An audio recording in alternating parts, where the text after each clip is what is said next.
Praise the Lord. Good morning. ప్రభువైన యేసుక్రీస్తు శుభనామంలో మీ అందరికీ వందనములు. అనుదినము దేవుడి మాటల చేత బలపరచబడుతున్నారని నమ్మి దేవుని స్తుతిస్తున్నాను. బలపరచబడుతున్నట్లయితే ఈ పరిచర్య కొరకు ప్రార్థించండి, అనేకులకి షేర్ చేయండి. ప్రార్థన చేసుకుందామా. పరిశుద్ధుడైన మా తండ్రి, నీ ఘనమైన శ్రేష్టమైన నామాన్ని బట్టి వందనాలు ప్రభా. మరొక దినాన్ని మాకు ఇచ్చారు ప్రభా, మీకు స్తోత్రాలు. అలాగే వినగలిగిన చెవులు, గ్రహించే ఆత్మ మనసునివ్వండి. నీ విలువైన మాటల చేత మా అందరితో మాట్లాడి మమ్మల్ని దర్శించి బలపరచమని యేసు నామములో ప్రార్థిస్తున్నాము తండ్రి, ఆమేన్. ఈరోజు దేవుని వాగ్దానము హెబ్రీలకు రాసిన పత్రిక 4వ అధ్యాయం 16వ వచనం. మనము కనికరింపబడి సమయోచితమైన సహాయం కొరకు కృప పొందినట్లు ధైర్యంతో కృపా సింహాసనం వద్దకు చేరుదుము. Hebrews chapter 4 verse 16. Let us therefore come boldly unto the throne of grace, that we may obtain mercy and find grace to help in the time of need. దేవుడిచ్చినటువంటి అద్భుతమైన వాగ్దానం మనందరి జీవితంలో నెరవేర్చబడను గాక, ఆమేన్. దేవుడిచ్చినటువంటి ఈ అద్భుతమైన వాగ్దానాన్ని ఒకసారి గమనించి చూసినట్లయితే, మొదటిగా కనికరింపబడి, రెండవదిగా సమయోచితమైన, మూడవదిగా సహాయము, నాలుగవదిగా కృప, ఐదవదిగా ధైర్యముతో కృపా సింహాసనం వద్దకి చేరుతాము అని చూస్తున్నాం కదా. యేసయ్య పేరే కనికరం కలిగిన దేవుడు, కరుణామయుడు, నిత్యము కనికరము చేత కదిలించబడేటువంటి దేవుడు. యేసయ్య భూమి మీద ఉన్నప్పుడు అనేక మంది ప్రజలు ఆయన చుట్టూ ఎప్పుడూ ఉండేవాళ్ళండి. ఎంతో బిజీగా ఉండేది ఆయన స్కెడ్యూల్. అయినప్పటికీ కూడా ప్రజల పైన ఆయన చూసినప్పుడు చాలా కనికరము, కృప చూపించేవాడు. అనేక మంది వ్యాధిగ్రస్తుల్ని ముట్టి స్వస్థపరిచేవాడు. దురాత్మల చేత పీడించబడుతున్న వారిని విడుదల చేశాడు. ఆకలితో 3 రోజులు ప్రసంగం వింటూ ఉంటే వాళ్ళు అలాగ పంపించబుద్ధి కాలేదు. ఎంతమంది ప్రజలు అంటే చాలామంది సమూహంలాగా ఉన్నారు. అంతమందికి ఆహారం తెచ్చి పెట్టడం అనేది చిన్న విషయం కాదు. అయితే అలాంటి సమయంలో దేవుడు వాళ్ళని చూసినప్పుడు కనికరింపబడ్డాడు. ఆయన కరుణతో నింపబడ్డాడు. అలాగే వీళ్ళు పంపిస్తే దారి మధ్యలో ఎక్కడన్నా సొమ్మసిల్లి పడిపోతారేమో వాళ్ళకి అని చెప్పేసి శిష్యుల్ని పిలిచి వీళ్ళకి ఆహారం పెడతామంటే శిష్యులు అన్నారు, అయ్యా ఇంతమందికి ఎక్కడి నుంచి ఆహారం తేగలుగుతాము అని చెప్పేసి దేవుడితో అన్నప్పుడు అక్కడ ఆంద్రియా అంటాడు, అయ్యా ఇక్కడ ఒక పిల్లోడి దగ్గర 5 రొట్టెలు 2 చిన్న చేపలు ఉన్నాయి అని. అక్కడ ఉందేమో పెద్ద సమూహము. ఇప్పుడు ఆంధ్రయ చెప్తున్నటువంటి ఆ పిల్లోడి దగ్గర ఉండేది 5 రొట్టెలు 2 చిన్న చేపలు. అయితే దేవుడు ఏం చెప్పాడు తెలుసా, అవి తీసుకురండి నా దగ్గరికి అని చెప్పాడు. అందరినీ కూర్చోమన్నాడు.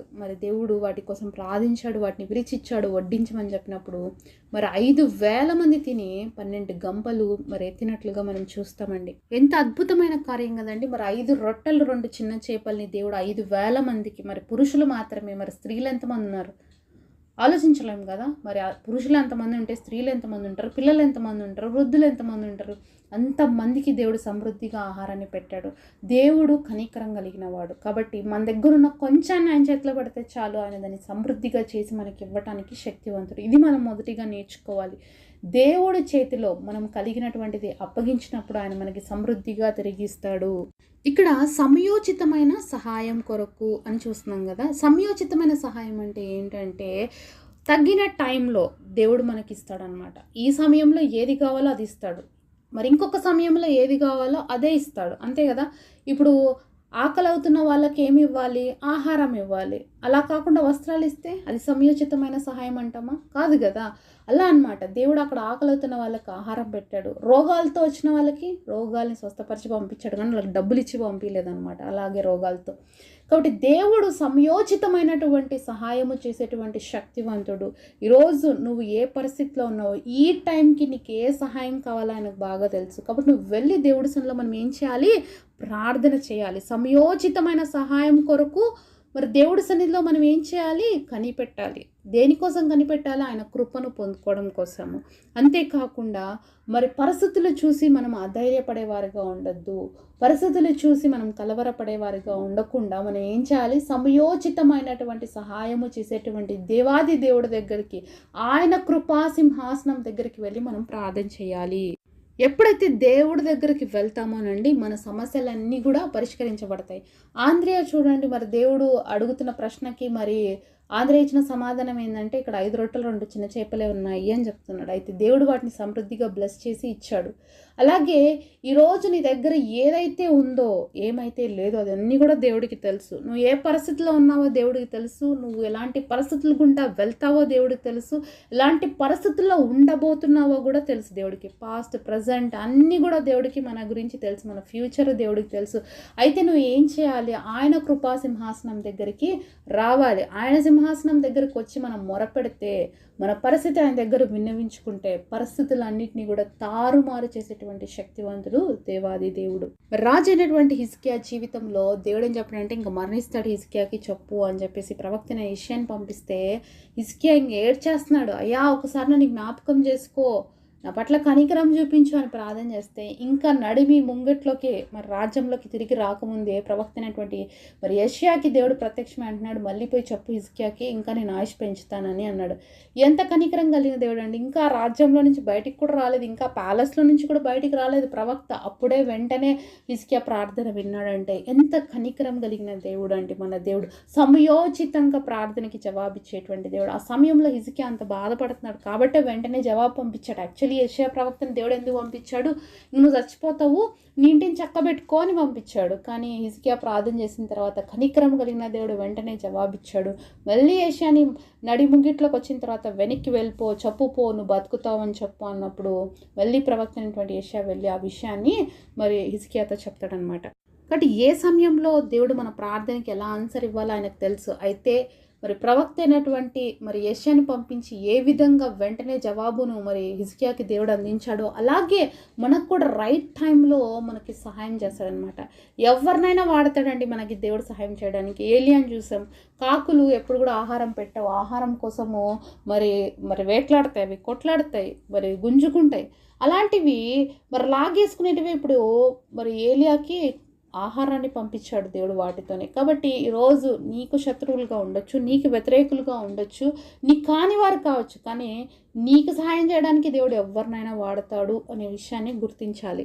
అంతేకాకుండా సారేపాతు విధవరాల్ని దేవుడు పోషించదలుచుకున్నాడు. విధవరాలు తనకు ఒకే ఒక్క కుమారుడు ఉన్నాడు, వాళ్ళు మరణించకూడదని వాళ్ళ దగ్గరికే మరి దేవుడు ఏలియాని పొమ్మంటాడు. ఏలియాతో పాటు వాళ్ళని కూడా దేవుడు పోషిస్తాడు. కాబట్టి మనల్ని పోషించడానికి దేవుడు మన కోసం ఎవరినైనా కూడా వాడతాడు.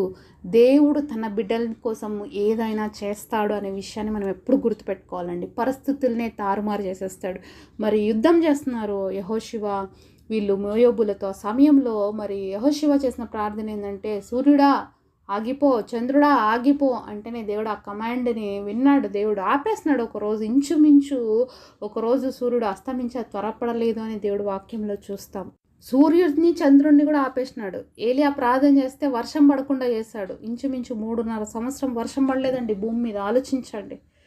మరి ఒక మానవుడి యొక్క ప్రార్థన విని ఇంత గొప్ప కార్యాలు చేసేటువంటి వారు ఎవరైనా ఉన్నారంటే మన దేవుడికి మాత్రమే అది సాధ్యం. మన దేవుడు మాత్రమే చేయగలిగినటువంటి శక్తివంతుడు. ఎందుకంటే తన ప్రియులు ప్రార్థన చేసినప్పుడు తప్పకుండా దేవుడు వింటాడు.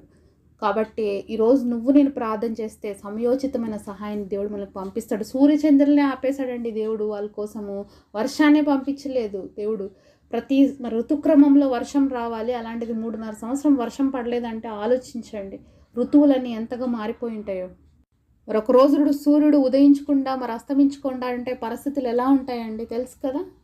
మరి అలాంటివి కూడా ఆపేశాడు తన పిల్లలు ప్రార్థన చేసినప్పుడు. కాబట్టి మనం ప్రార్థన చేస్తే, మనం దేవుడి సన్నిధిలో కనిపెడితే మన కోసం ఏమైనా చేస్తాడు. ఈ విశ్వాసం మనలో ఉండాలి, ఈ నమ్మకం మనలో ఉండాలి. నమ్మితే దేవుడు ఏ కార్యమైనా మన కోసం చేస్తాడు. ఎందుకంటే ఆయన సమయోచితముగా మనం దేవుడి సన్నిధిలోకి వెళ్ళి ప్రార్థన చేసినప్పుడు మన దేవుడు సమయోచితమైనటువంటి సహాయాన్ని అందించేటువంటి దేవుడు. కాబట్టి మనము ఆయన సన్నిధిలోకి వెళ్ళి ప్రార్థన చేసిన ప్రతి ప్రార్థనకి దేవుడు జవాబిస్తాడు. అంతేకాకుండా కనికరం కలిగిన దేవుడు మనల్ని బహుగా ఆశ్రయిస్తాడు. ఈరోజు నువ్వు ఏ విషయాల్లో ల్యాక్గా ఉన్నావో, ఏ విషయాల్లో నువ్వు ఓడిపోయాను అనుకుంటున్నావో, ఏ విషయాల్లో పడిపోయాను అనుకున్నావో, ఏ విషయాల్లో నిలకడలేనటువంటి పరిస్థితుల్లో ఉన్నావో, ఏ విషయాల్లో నీ జీవితంలో వెనక అయిపోయినా నేను బాధపడుతున్నావు, అన్నిటి విషయంలో కూడా దేవుడు ఈరోజు కార్యం చేయాలని ఆశపడుతున్నాడు. అయితే నువ్వు ఆయన కృపాసింహాసనం దగ్గరికి రా.